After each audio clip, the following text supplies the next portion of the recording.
Hi, welcome to our presentation. The title of this presentation is Natural Translanguaging Practices in Bangladeshi Medical Education.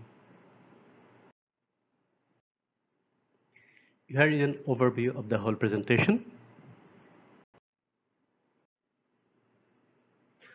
Translanguaging is a fairly recent concept which refers to the dynamic mixing of two or more languages. Thus, it relates to the people who know more than one language.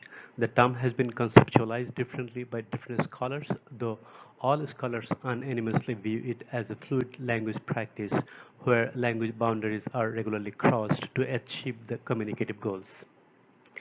Translanguaging refers to the practice of shuttling between languages to make meaning and deepen understanding.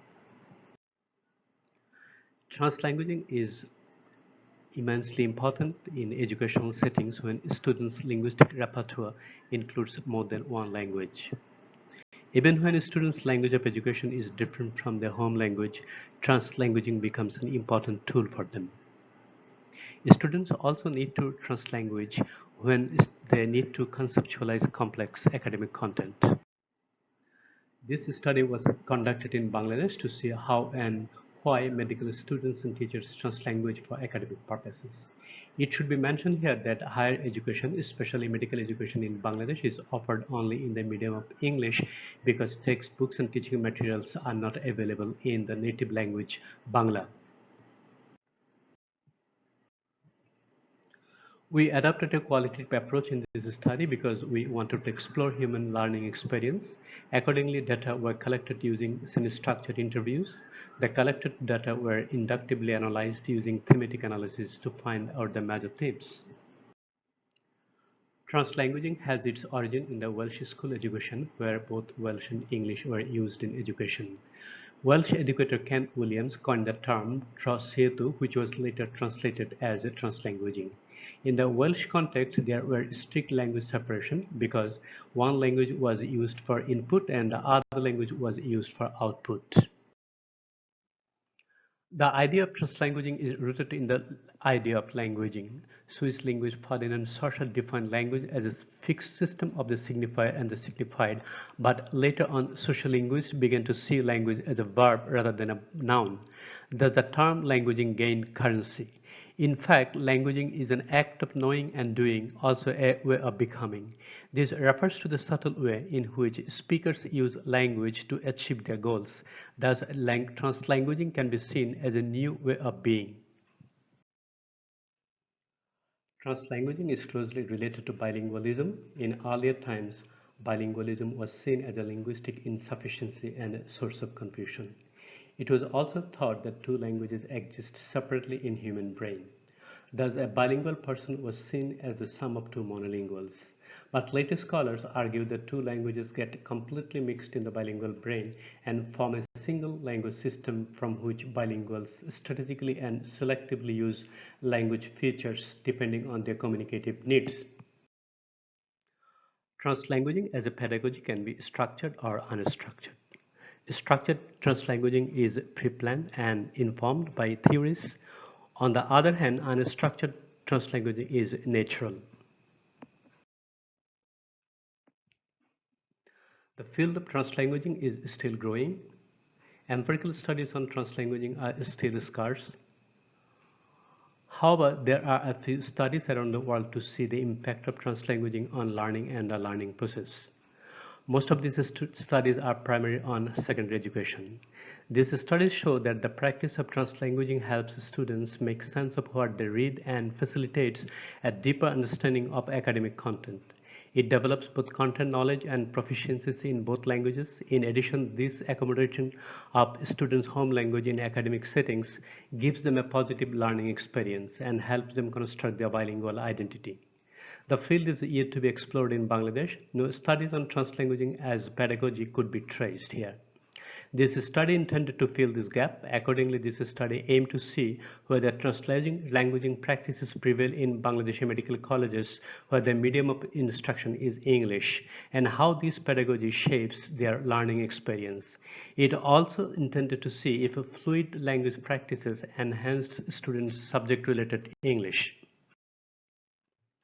The first research question aimed to see if translanguaging practices prevail in the medical education of Bangladesh. Data suggested that there were considerable natural translanguaging practices in Bangladeshi medical education. Both students and teachers had to resort to using bilingual resources for comprehension, though there were no planned instances of translanguaging from teachers' side. Participants reported that teachers used both Bangla and English to facilitate content comprehension. The second research question aimed to see if translanguaging practices enhance participants' content knowledge. It was found that the fluid language practice inside and outside the classroom significantly enhanced participants' learning content. All participants reported relying on Bangla to understand academic content.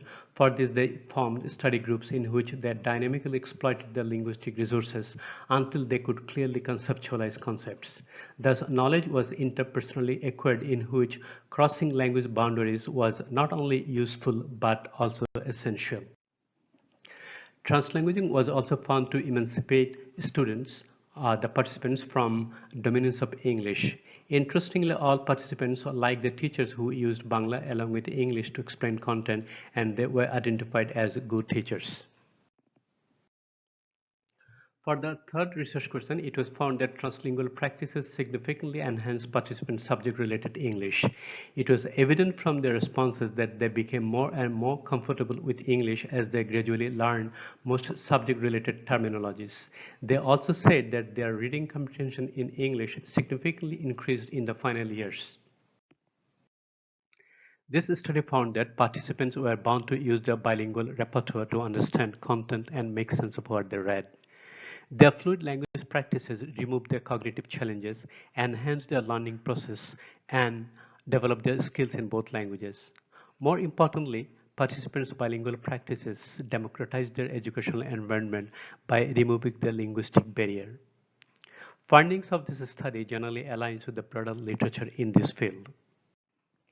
This study significantly contributes to the field of translanguaging in that this is the first attempt to see how translanguaging practices enhance learning experience and shape students' learning in Bangladeshi Medical College. The study provides crucial insights into the translanguaging practices that take place in Bangladeshi medical education. It has been found that translanguaging is an inevitable way of languaging for bilingual students, especially in Bangladeshi medical education. This practice facilitates learning and helps the student construct knowledge, especially interpersonally. The practice of translanguaging has an additional advantage. It is found to democratize the educational environment by empowering students through using their own language in the educational environment. That's all from us in this presentation. Thank you for your patient hearing. Here is the reference list. It is time for questions and answers. Please let us know if you have any queries regarding this presentation.